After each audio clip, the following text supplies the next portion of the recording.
So without further ado, I'm going to jump right into the Secretary's report.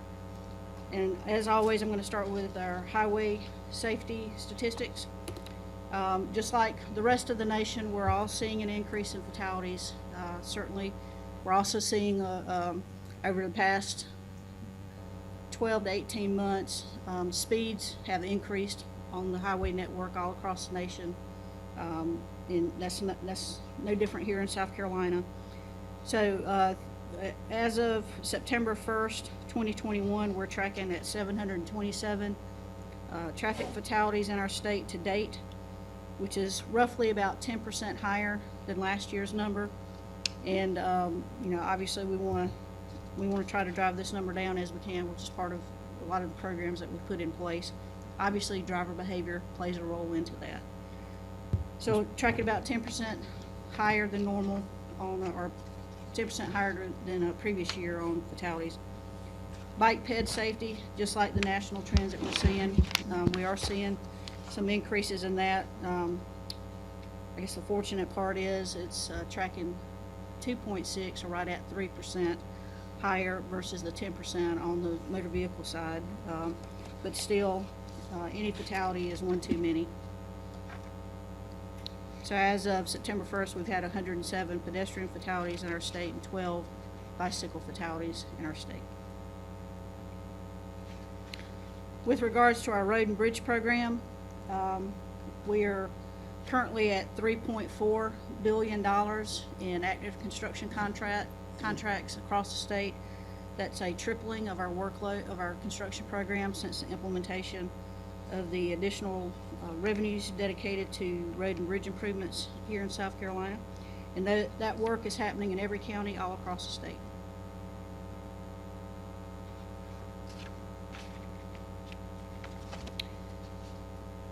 All right, so if you look at how that number is broken down, and actually it should have been 3.3 billion on the previous slide. If you look at how that number is broken down, the 3.3 billion, this chart reflects the allocation of that funding across the state. And again, the bulk of our program from a dollar standpoint, not necessarily number of project standpoint, but from a dollar standpoint, is our Interstate Widening program. As you know, we've launched a very robust interstate program here in the state, construction going on nearly in nearly all regions of the state on our interstate program of one form or another. The next highest category is our paving program at $762 million in active construction contracts all across the state in every county of the state, and then just under $319 million of active bridge construction across the state. And then you can see the other remaining pieces of the program going forward. Also want to point out that within this number is $229 million of work that is going to the DBE, the small and minority business community here in South Carolina, either in prime contract work or subcontract work. It's a fairly healthy participation in our DBE program. Also, by the way, I'm pleased to advise that even though our DBE goal in South Carolina is 12% for our total program, if you look at our design build work and our traditional bid build work, we're actually achieving closer to 16% on the DBE participation. So congratulations to Greg Davis and Leland and Robbie and team and Randy Young and team on all the work that they've put together to try to get our DBE program to where it is today. With regards to the projects themselves, how are we tracking on time, on budget?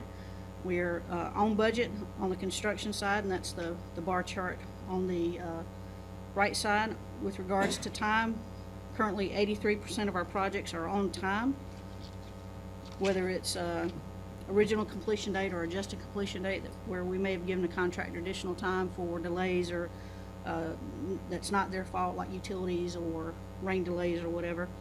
And then 12% of our contracts, we are assessing penalties against the contractor for being behind schedule on those.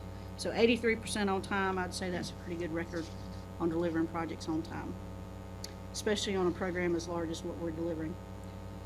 Okay, on change orders, I'm going to report to you 8 change orders that we've processed since the last time we met. It's one bridge project, 4 related to resurfacing, 1 road widening project, and then another rehab or pavement project. So I'll take time to walk through these, and then Leland, you'll need to chime in and help if there's detailed questions I can't answer. A lot of these change orders you'll see deal with change conditions. Maybe we had one concept, or we thought it was going to be one thing when the project was packaged up for bid, and then we get out on the project and find out that this is something else that was underground that we didn't know about. So the first one is certainly one of those things where we're dealing with unsuitable material underground once we start work. That's on a bridge project. Change order right at $409,000. The next several are related to interstate projects. The first is our I-85 widening project up in the Spartanburg, Cherokee area. Its change order for that is $500,000 to deal with patching up there on the particular corridor. Also, proud to advise that this morning we did several media interviews relative to the 85 project. The team was able to shift the traffic out of the first 5 miles of the chute at about 6 o'clock this morning, and so that's operating and flowing well so far. The next couple are dealing with the I-26 resurfacing project. You may remember many months ago I came to you and asked for that we wanted to move forward with an emergency type contract to deal with the deteriorating pavement that we had down on I-26 between mile markers 199 to 209. These change orders are to deal with either additional scope items like adding some work on the ramps, or changing our construction methodology after we got out there and realized some of the challenges that we were having trying to do that project under traffic. So those are the change orders relative to those types of items. The next 3 related to that. Madam Secretary, Yes, sir. These are the projects where that top 2-inch thing started deteriorating down, and we're having to kind of take that off and re-put it. And we're going back with a new system now, or a different system, I guess? That's correct. Yes, sir. Okay. Yes, sir. You're remembering correctly. So this is that project. Next is a change order on a typical widening project, dealing with once we get to the end of a project, we typically will try to work through any differences that we have between our measured quantities and what the contractor measures to deal with those. And so this deals with what we call quantity, final quantity overruns, but it's basically just getting ready to close out that project and dealing with the differences between our 2 measurements. And then on Railroad Avenue extension project, again, it's dealing with maybe looking at how we're doing stuff underground, again, differently, change site conditions or modified construction technique to deal with the unsuitable soil materials in the area. And then last on the list is a paving project, and that's to change a project from a simple paving project where you just add asphalt on top to basically a full reconstruction. Once we got out there to do the work, we realized that we had a significant amount of subgrade failures. So that's the change order there on that project in Darlington and Marlboro County for $250,000. Any questions about change orders? Okay. Did well, didn't I, Leland? All right. He trained me well. All right, on emergency procurements, I have 5 emergency procurements that I authorized that I'm reporting to you today. 2 bridge repairs, 2 culvert repairs, and 1 roadway repair, for lack of a better term, where we had a washout during some of the recent rains. 301 southbound bridge repairs, SC93 bridge repairs. First one was in Orangeburg County. We had 2 culverts that needed replacement and or repair. One in Chesterfield County, the other was in Lexington County. And then finally, we had, as I mentioned earlier, a roadway washout that occurred with some of the heavy rainfalls at the end of July that we needed to repair on US 17A in Colleton County. Again, most of these all these repairs were deemed emergency situations, and authorize moving forward with it based on that, those criteria that we have established, as well as making sure that we're doing it to benefit the motoring public in the most expeditious and cost-effective manner on our emergency work. Any questions about emergency procurements? Okay. All right, now I'm going to report to you our performance metrics, the latest information that we have on pavement conditions. As we continue to report month after month after month, we have continued improvements of our pavement conditions all across the state. Major road pavements, which is where nearly half of all travel occurs in South Carolina on a daily basis, we have been able to gain 19 percentage points on improving that since the passage of Act 40. So we are currently at 42% good on pavement conditions on our major highways. Those are typically your US and SC shielded routes. I think if you drive anywhere in the state, you're going to find some new fresh asphalt on those types of roads here in South Carolina. Tremendous investment has been made in that particular network, not only because of the high traffic volumes that flow on it, but those are also some of the routes that we've identified as some of the deadliest here in South Carolina from a rural fatality standpoint. Mr. Chairman. Yes. Madam Secretary, the plus 19% that you show there for the improvement as of 2020, what year did you begin analyzing that? We baseline it off of 2017, so it's since we tie everything back to just prior to the passage of the gas tax. And you've got real time 2020 numbers to analyze on your end, right? Yes, sir. These are actual measurements that we conducted in 2020 to produce these values in the field. And that data is available to any public organization that wants to evaluate the current condition of the roadways in South Carolina. It is, yes, sir. So if somebody's wanting to report on the status of the roadways in South Carolina, they don't have to go back to 2017 and look at old stats from when we started. They can look at 2020 and see where we are now.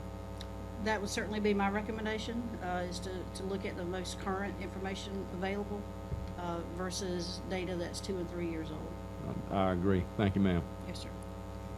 And then lastly on this slide, I just want to touch on the interstate pavements because we do have nearly a quarter of our travel occurs on the interstate system here in South Carolina. We've been able to gain 12 percentage points improvement on that to where we're at 77% good on our interstate pavements here in South Carolina. So if you look at the gray bars on this, that's what's remaining to achieve to hit our targets in the 10-year plan. I think if you, like I am, and looking at these numbers, you realize that we're likely to exceed those 10-year targets here very soon. And so one of the things that we'll be looking at going forward is where do we need to raise the bar on these targets. So more to come on that.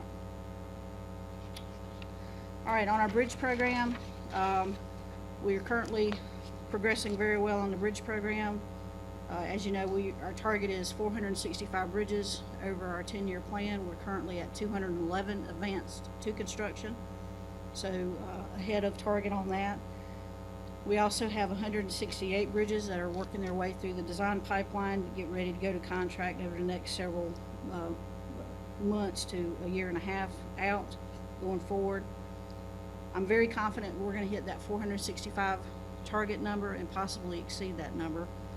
We look forward to coming back to you next month through a workshop and an additional commission meeting to talk about opportunities in our bridge program to continue our investment and enhance our investment level here in this bridge program to push these numbers even higher. Yes. Madam Secretary, I just want to make sure I'm reading this correctly, at the risk of sounding like Commissioner Willard, but maybe I will. You know.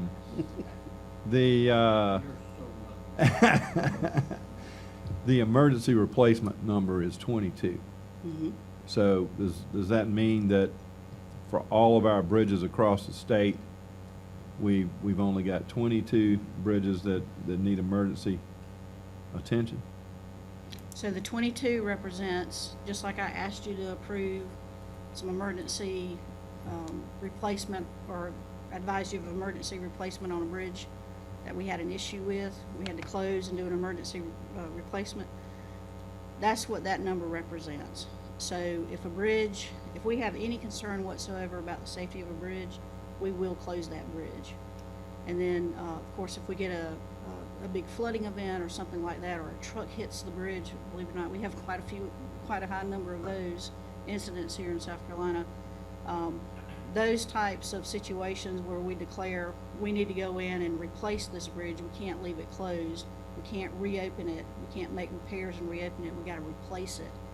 And we need to do it immediately or as quickly as we can.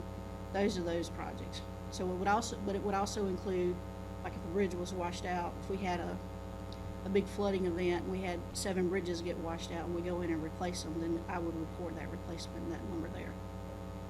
Yes, sir.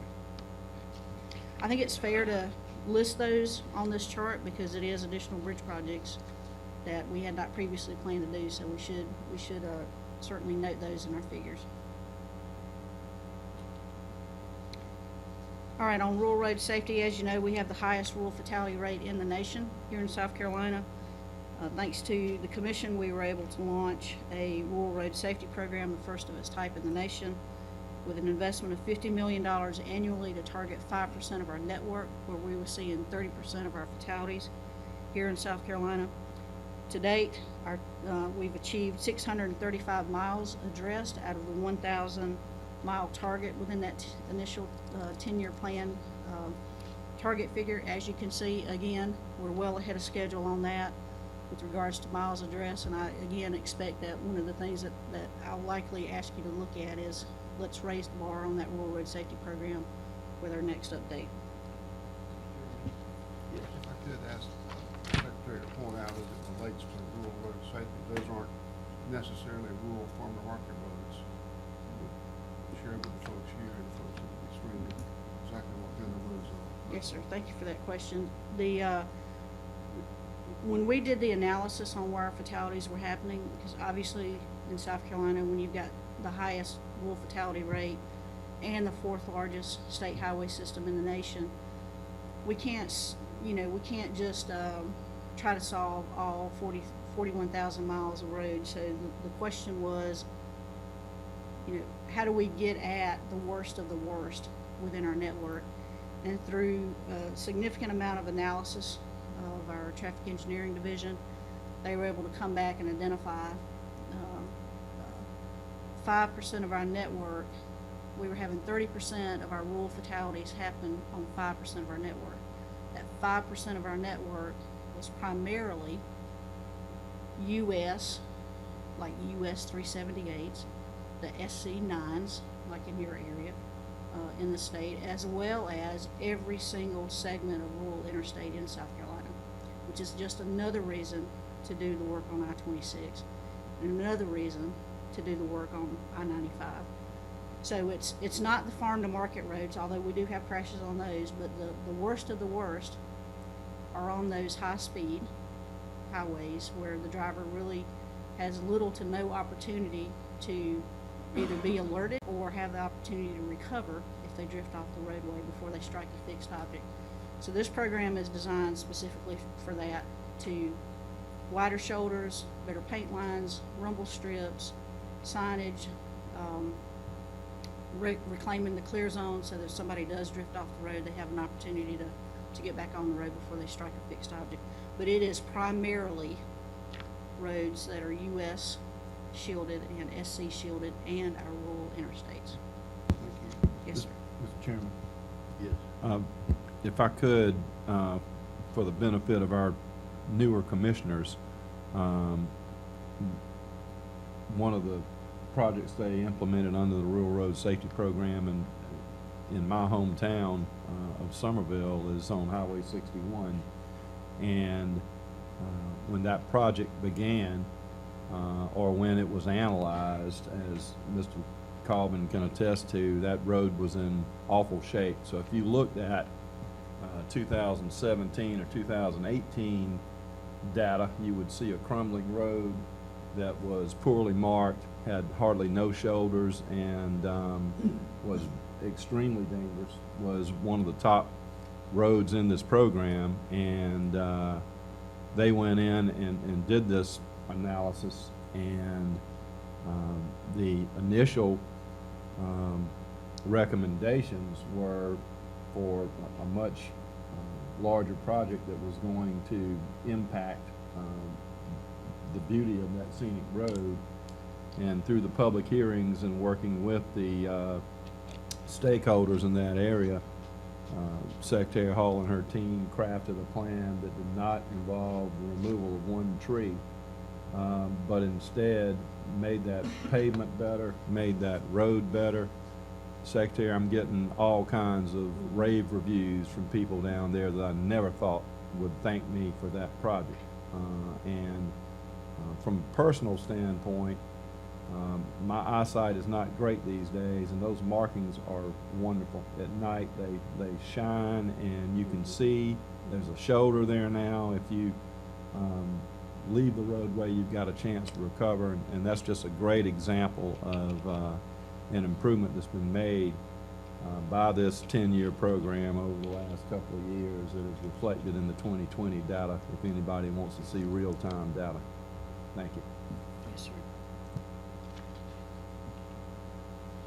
Okay. Next, I want to touch on our interstate program. As I mentioned earlier, we've launched a very aggressive interstate program all across the state, and there's really two things that we're trying to achieve with our interstate program. One is to target the bottlenecks in the urban areas, and in particular, 85 through 85 interchange, Malfunction Junction here in Columbia, and 26-526 interchange in the Charleston area.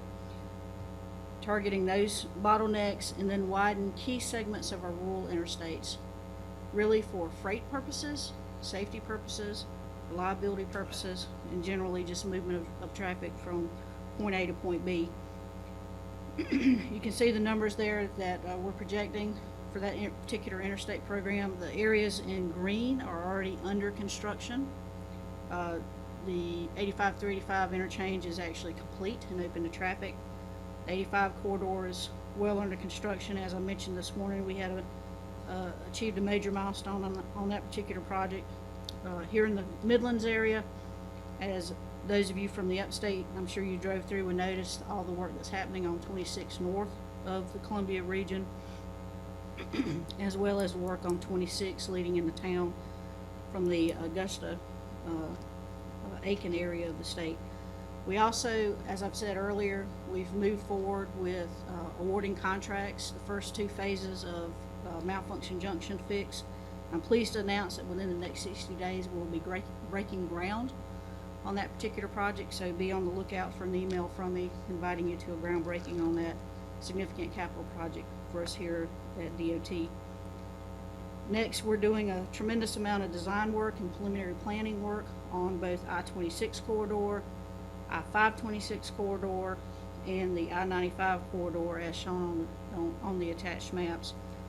Very thankful Governor McMaster, through his leadership, proposed that we invest $360 million of the one-time funding that's available through the American Rescue Plan funding that the legislature will be looking to determine how to allocate later in the year and early next year, dedicating $360 million to the I-26 corridor that would enable us to accelerate that work 6 years earlier than we had previously planned. Pretty bold vision, and we're excited about the opportunity to deliver and make that transformative investment for the people of South Carolina.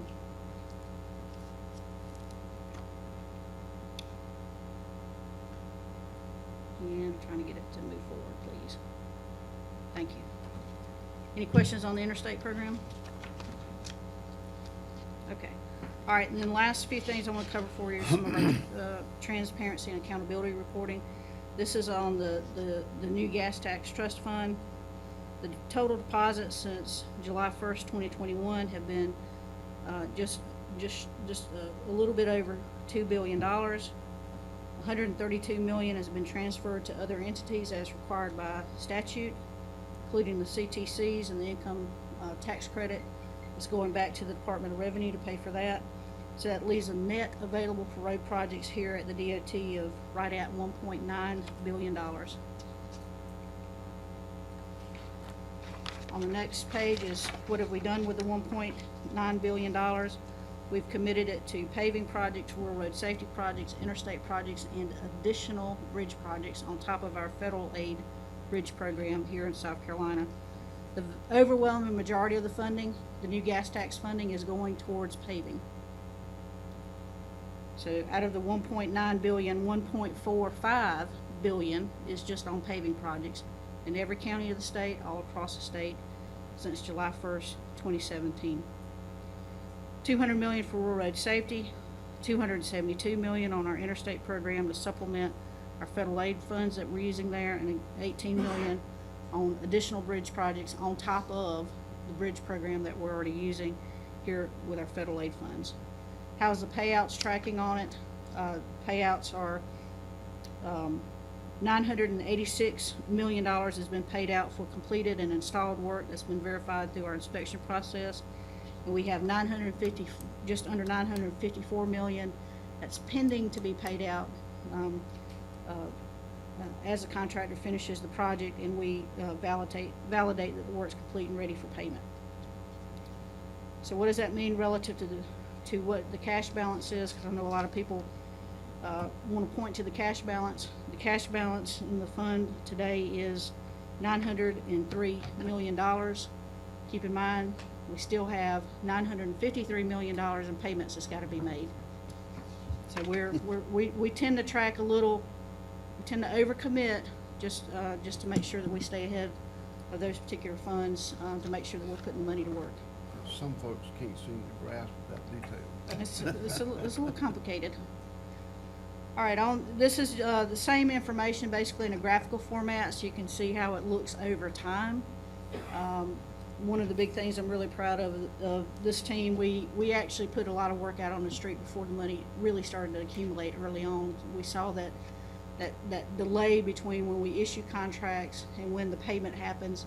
We wanted to make sure that we were ahead of that on this particular program. So if you look at the black line relative to the green line, that represents that, where we pushed a bunch of work out very early on as we allowed the cash balance to catch up to us. The red line on that chart shows the expenditures over time, and you can see how that's ramped up as well. In this chart, Commissioner Robbins basically is another attempt at describing the available cash in the account relative to the commitments or the payouts that have to be made, and how we're tracking those numbers fairly close together now. I think that's an excellent chart, Madam Secretary. I echo what Commissioner Cox just said. I can't understand how anybody with a modicum of intelligence cannot understand how that works. So. All right, and then kind of getting ready to close this out here. This chart's basically another graphical representation of how the funding is being used. As I said earlier, the overwhelming majority of that $1.9 billion is being dedicated to paving projects all across the state, which is represented by that giant box for paving relative to the smaller boxes for the rest of the program. Mr. Chairman. Yes. Can y'all put that slide back Yes, up there sir. real quick? Yes, sir. And I can't understand how anybody that is trying to evaluate the condition of our roadways cannot take into consideration this slide right here. If you want to talk about the condition of the roadways in the state of South Carolina, you have got to include the work that has been done as evidenced by this slide. If you don't, then you're not making a fair judgment on the roadways of South Carolina. That's correct. And it's all over the state. It's not in just one spot. You see paving all over the state, new paving. And that's thanks to the tax increase. Yes, sir. I think it's fair to talk about what's left to be done. We all recognize that we started this program in a 30-year backlog facing us, and so it's a very deep hole we're trying to climb out of. But there's been significant progress that's been made over the last several years, and so while I agree with you, Commissioner Robbins, that we do need to recognize that there's still work to be done, we shouldn't turn a blind eye to all that's been accomplished so far. So thank you for bringing that up. Yes, ma'am, absolutely, 100% agree. All right, on surplus property, I have 19 transactions to report to you for a total of $625 $1,258 in 12 counties across the state. If you are interested in details, there should be a tab in your notebook with all the detailed information shown there.